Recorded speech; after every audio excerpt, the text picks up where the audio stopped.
There comes a moment in every connection where the noise dies, the messages stop, and the silence takes over. And that's where the truth starts breathing.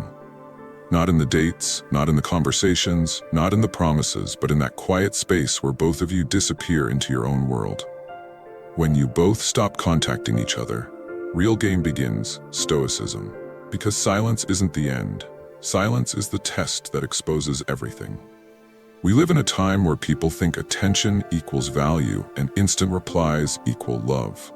A world where disappearing for a day is treated like betrayal and distance is mistaken for disrespect. But the truth is, the modern world has made people weak. They panic when someone pulls back. They assume they're rejected when there's space. They chase validation like oxygen because deep down, they never learned how to stand on their own emotionally.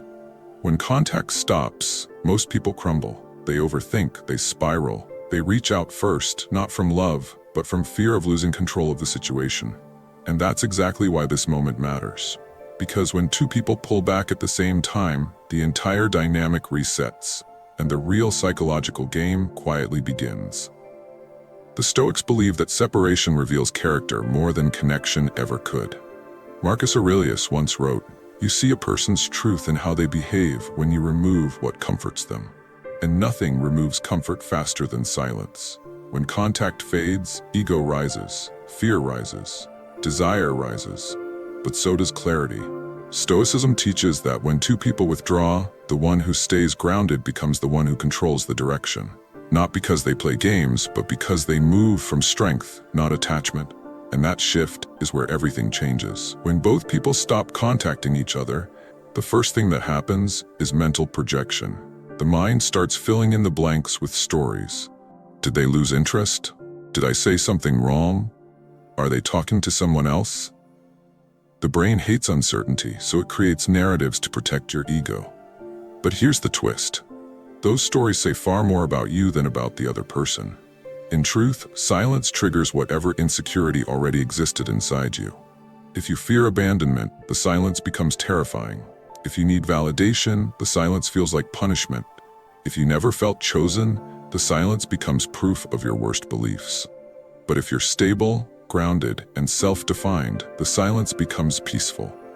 You don't chase, you don't crumble, you observe. You give space because you're not desperate for certainty. In this early phase, the one with emotional discipline wins without doing anything. Because while the other person is reacting, you're reflecting. While they're panicking, you're processing. And while they're trying to read your silence, you're using it to read yourself. That's why part one of the game is never about the other person. It's about the battlefield inside you. As the silence continues, something deeper happens. The roles begin to shift. In the early stages of any connection, people act based on excitement, hormones, and expectation. But once communication stops, those illusions get stripped away. What's left is attraction built not on fantasy, but on perception. If they expected you to chase and you don't, their mind rewrites your value higher. If they thought you were emotionally dependent and you're not, their respect increases. The silence forces them to revisit everything they assumed about you. This is where the psychological power flips, but only if you remain unshaken. The moment you break the silence impulsively, you become predictable. The moment you reach out from insecurity, you lose the advantage. But when you let the distance breathe, when you stay composed, when you hold your center, the dynamic recalibrates itself. And suddenly, the one who expected your attention is now wondering why they don't have it. The silence becomes a mirror, and they start questioning themselves instead of you. This is the moment where real value is created without a single word spoken. Stoicism teaches that power doesn't come from controlling another person, it comes from controlling yourself. And in silence, that principle becomes undeniable. When contact stops, the person who is least attached to the outcome gains the upper hand. Not because they're cold, but because they understand one thing: your peace is your greatest leverage. When you don't react, you communicate strength. When you don't chase, you communicate self-worth. When you don't break the silence out of fear, you communicate that your life is full, with or without them. This forces the other person to see you differently. They start remembering your presence. They start missing your energy. They start noticing the absence of your consistency. And suddenly, your silence is louder than any message you could have sent. Stoicism teaches restraint, not withdrawal. Strength, not ego. Presence, not panic. And it's that strength that slowly pulls the dynamic in your direction, even if you make no move at all.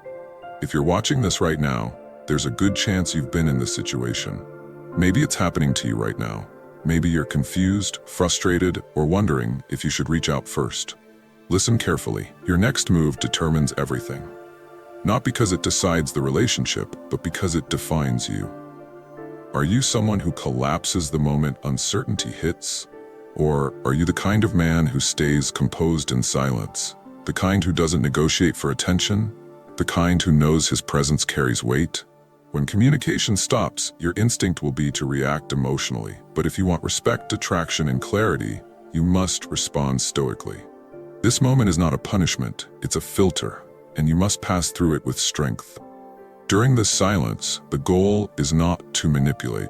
The goal is to stabilize your mind. Step 1. Redirect your focus inward. Train, work, build, improve. Silence becomes dangerous only when you sit in it doing nothing. Step 2.